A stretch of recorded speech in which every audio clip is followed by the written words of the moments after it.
탐사보도 전문 기자 김경래 최강 시사.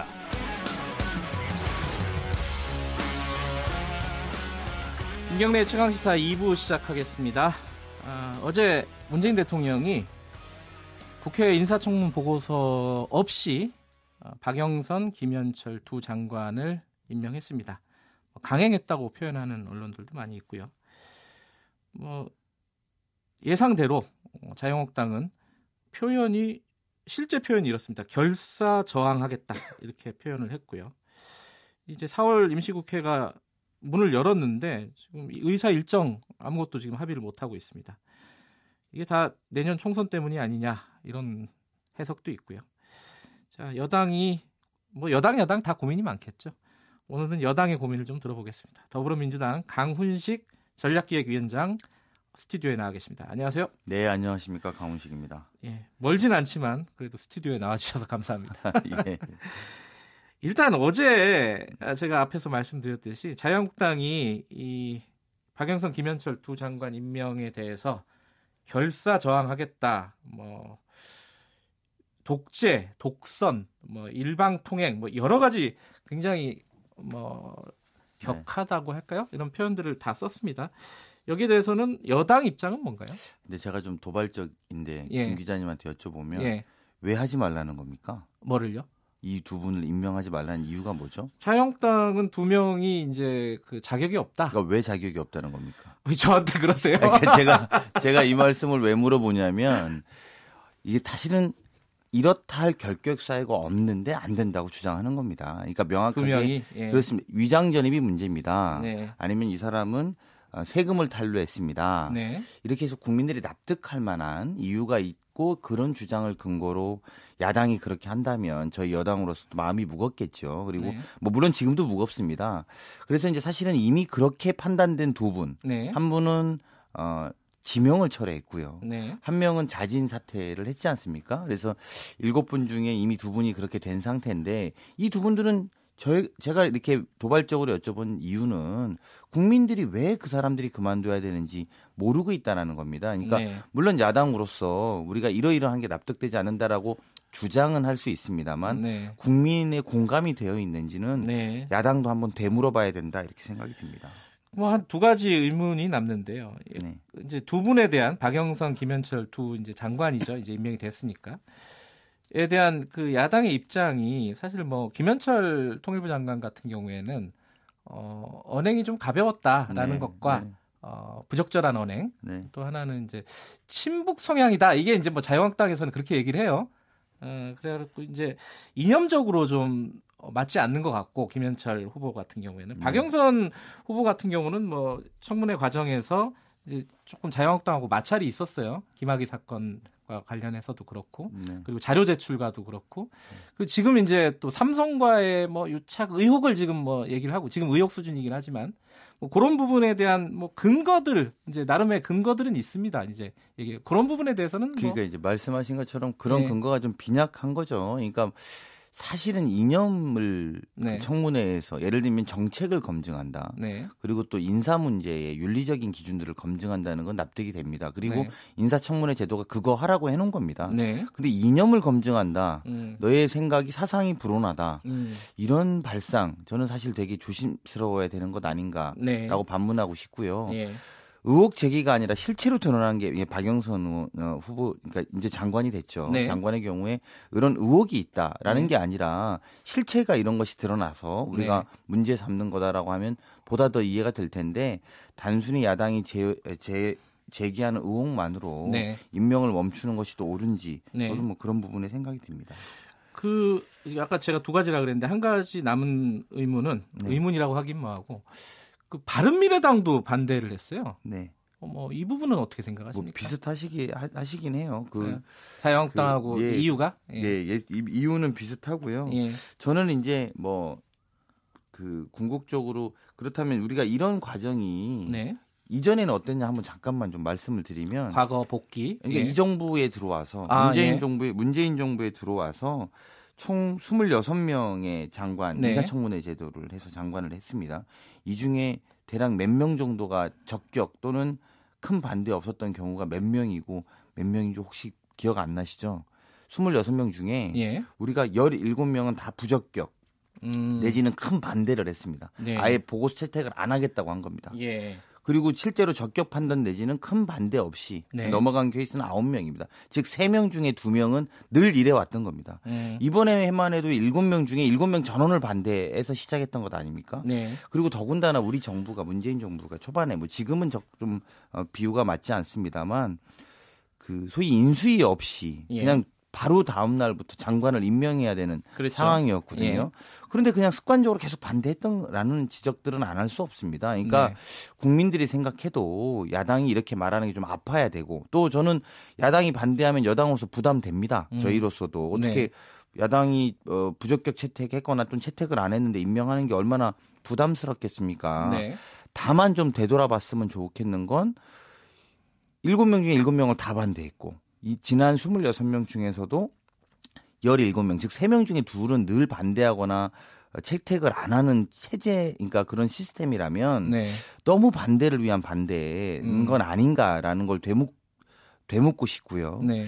이참에는 좀 더 오히려 7명 중에 이 두 사람은 정말 꼭 이러이러한 이유로 반대해야 됩니다라는 야당의 지적이 국민의 호응이 있는 네. 그랬으면 좋겠고 또 저희로서도 그런 호응을 받는 거라면 언제든지 받을 수 있는 여지는 있다 이런 생각은 듭니다. 여기서 이제 한 걸음 옆으로 살짝 가면요. 네. 그러니까 인사 라인에 대한 청와대 인사 라인에 대한 문제 제기가 있습니다, 분명히. 네.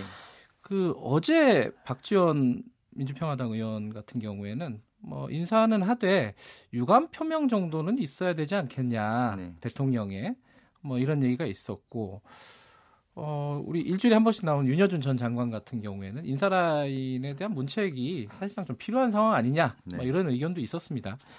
근데 유감 표명이 없었어요, 사실. 네. 오히려 약간 농반 진반으로 인사청문회 때 많이 힘들었으니까 더 역량을 보여달라 이런 정도의 발언이 있었습니다. 대통령 발언이. 요거 약간 뭐랄까요, 그 야당들의 인사 라인 뭐 문책이라든가 교체 요구에 대해서 좀 무시하는 게 아니냐 이렇게 보여질 수도 있을 것 같아요. 어떻게 네. 보세요? 아니 이제 저는 여의도의 격언 중에 말을 보지 말고 발을 보라고 하는데 그런 격언이 있나요? 네, 그러니까 말로 뭐 사과를 하는 뭐 그런 분도 되게 중요하고 또 네. 인사를 책임지는 라인에서 그런 것들도 고민해야 되겠습니다만 네. 결국은 국민의 요구를 받아서 7명 중에 2명을 낙마된 겁니다. 그러니까 우리가 낙마가 없었다면 네. 뭐 그런 부분 필요 없겠습니다만 낙마를 이미 실천했다. 네. 이런 부분 하나 말씀드리고 싶고요. 그리고 정치적으로 사과하고 안 하고 이전에 네. 그런 부분은 또 다르게 논의돼야 될 장이지만 이런 인사 검증 시스템의 문제점은 없는지를 우리가 돌아봐야 된다는 지적은 겸허하게 받아들여야 된다고 생각합니다. 네. 또 아울러 인사청문회 제도도 한번 전 개선해야 되는 부분에 매년 말은 하거든요. 네. 실제로 구조적으로 잘 안 하시려고 그래요. 장관 국회에서요? 아니 그러니까 장관에 아. 지목되면 이렇게 선뜻 내가 장관 하겠다 내가 한번 이렇게 안 나선다고요? 좋은 인재들이 나서지 네. 않는 이런 구조적인 문제에 대해서도 네. 좀 같이 고민해봐야 된다라는 생각이 드는 것은 예. 이게 나오면은 너무 그 실제로 신상털기식으로 네. 아까 말하는 것처럼 의혹 제기, 신상털기, 법적 문제 없으면서도 그냥 그렇게 끝나버리는 청문회 속에서 사실은 많이 지치거든요. 네. 그리고 국민들도 왜 저 사람을 반대하는지 기억을 못 한다는 겁니다. 중요한 것은 정쟁만 남고 제대로 된 검증은 사라진 상태가 되기 때문에 네. 그런 게 좀 더 본질적인 지적인 것 같고요. 하지만 이번에 나타났던 어쨌든 7명 중에 2명이 예. 낙마한 것이고 그 부분에 대해서 어떤 조치가 있어야 되는 것 아니냐라는 부분은 인사 조치, 그 인사 라인에 대한 그렇죠. 예. 저희들로서는 겸허하게 고민하고 숙고해야 된다고 생각합니다. 고민하고 있는 단계다 이렇게 보면 되겠네요. 제가 청와대는 아니라서 그런 거를 대변할 수는 없습니다만 야당이 그런 지적이 아프게 들리는 건 사실이죠. 그렇죠. 그 인사청문회 얘기 하나만 더 여쭤보면요. 그 아마 비슷한 고민을 지금 방금 말씀하신 건데 아니 이게 좀 제도적으로 보완이 필요한 거 아니냐. 이게 인사청문회 할 때마다 시끄럽잖아요. 네. 시끄럽고 크게 뭐 양쪽에 다 소득도 없고 이거 어떤 방식으로 좀 고민을 하고 계십니까? 여당은? 그 여당이 아니라 이건 실제로 예. 그 이 정부 초반에 이런 문제가 돼서요. 네. 2017년 때 2017년에 예. 그러니까 그 인사청문 제도 개선 소위를 국회 운영위 안에 산하의 소위를 만들었었습니다. 네. 그래서 여야가 큰 틀에서 이 정도 방향은 같이 갔었습니다. 즉 윤리성은 비공개로 진행하고 네. 업무 능력과 검증에 대해서 공개로 진행하고 더 확대하자 오히려. 네. 그러니까 그리고 윤리성을 검증하는 데 있어서는 필요하다면 청와대 인사수석을 불러서 그 자료를 같이 놓고 보자 여야가. 단 이거는 비공개로 하고 네. 그러니까 정보위가 비공개잖아요. 예. 그래서 개인의 사생활이나 이런 건 지키지만 치열하게 검증하고 그 해당 수석까지 불러서 같이 검증하면 더 농도가 짙어지지 않겠습니까? 예. 다 샅샅이 보되 다만 그런 것들은 비공개로 하고 필요는 여야가 합의된 것만 공개해서 이러이러한 이유로 안 된다라든지 이렇게 해보자는 논의가 실제로 진척이 좀 됐었습니다. 그래요? 예, 그리고 정책 능력은 하지만 좀 더 지금 뭐 하루 하는 거에서 이틀이라도 필요하면 늘려서 하자. 이런 게 제가 그때 당시에 이 소위의 위원, 들어가셨어요? 예, 소위의 위원 그렇군요. 전하 예. 김경수 의원 전 이제 지금은 예. 지사 신분으로 있는 예. 그리고 이훈 의원 셋이서 여당 몫으로 들어갔고요. 야당에서는 곽상도 의원 등등이 이렇게 예. 오셔서 이 논의를 꽤 진척을 봤어요. 그러니까 저희는 그리고 이제 실제로도 곽상도 의원도 개별 신상 자료는 보안에 유지하고 오히려 야당은 청와대 검증 서류들도 보자 예. 이렇게 이야기했고요.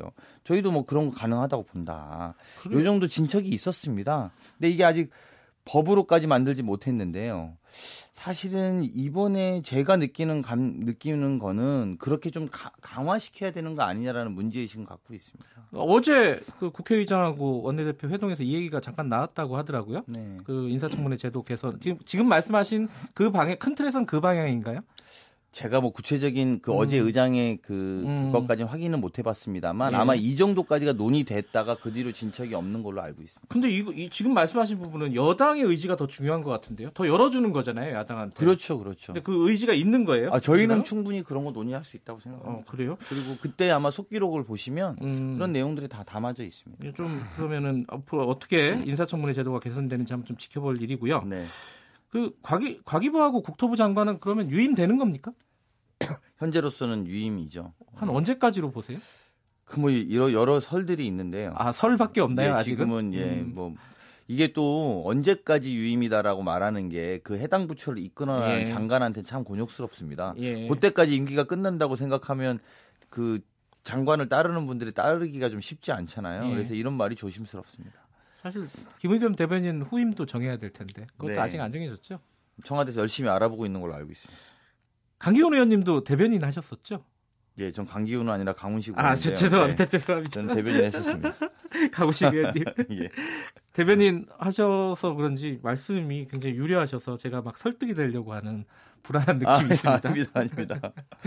자, 여권 이번에 선거 결과를 놓고 여권 위기론 얘기하는 사람들이 많이 있습니다. 네. 뭐 실질적으로 민주당이 패배한 거 아니냐.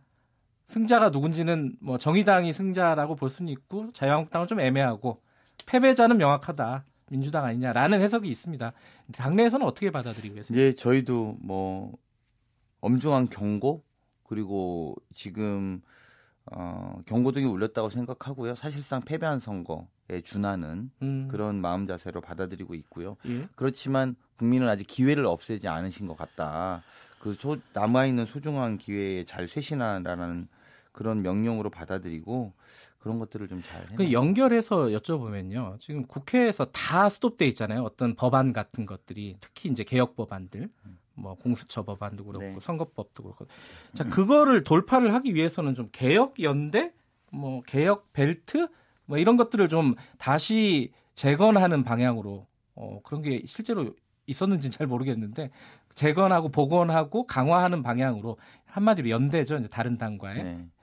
그런 것들이 필요하지 않느냐. 이게 이제 어제 박지원 의원의 인터뷰였어요. 네.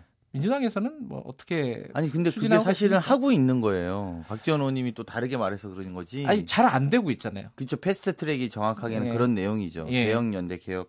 예. 그리고 사실은 이런 주장들은 계속 있었습니다. 중요한 건 실천과 연대를 예. 해내고 협치하는 건데요. 예. 저는 지금 있는 거라도 예. 즉 그나마도 만들어 놓은 것이 패스트트랙 아닙니까? 네. 패스트트랙에 선거법도 올리고 공수처도 올려놓은 상태고요. 예. 검경 수사권 분리도 올려놓은 상태인데 이거라도 제대로 완성시키는 노력이 중요하다 저는 이렇게 생각합니다. 예. 근데 지금 패스트트랙이 선거법 같은 경우는 사실상 무산된 거 아니냐라고 보는 사람들이 꽤 있더라고요. 아직 뭐 마지막 기회가 없는 건 아닙니다. 그래요? 저희가 생각할 때. 아니 바른미래당 공수처 안 같은 경우는 그거는 저희가 이제 다시 조정해서 또 제안하고, 그러니까 그거는 마지막에 바른미래당이 저희한테만 제안한 상태로만 알고 있으실 테고요, 국민들이. 그래서 기소권을 뺀 걸 받아라 이렇게 한 건데 저희로서는 그렇지는 않고 다시 조정해서 바른미래당하고 상의해봐야 된다고 생각합니다. 알겠습니다. 시간이 이렇게 됐네요, 벌써. 제가 오늘 좀 강훈식 의원님께 말린 것 같습니다. 아닙니다. 근데 잠깐만, 탁현민 비서관은 이쪽으로 오는 건가요? 민주당으로? 저는 능력의 측면에서만 보면 같이 일하지 않으면 아쉽다고 생각합니다. 아, 그렇습니까? 네. 알겠습니다. 제가 아까 이름을 잘못 말씀드려서 죄송합니다. 아니, 괜찮습니다. 강훈식 더불어민주당 전략기획위원장이었습니다. 고맙습니다. 네, 고맙습니다.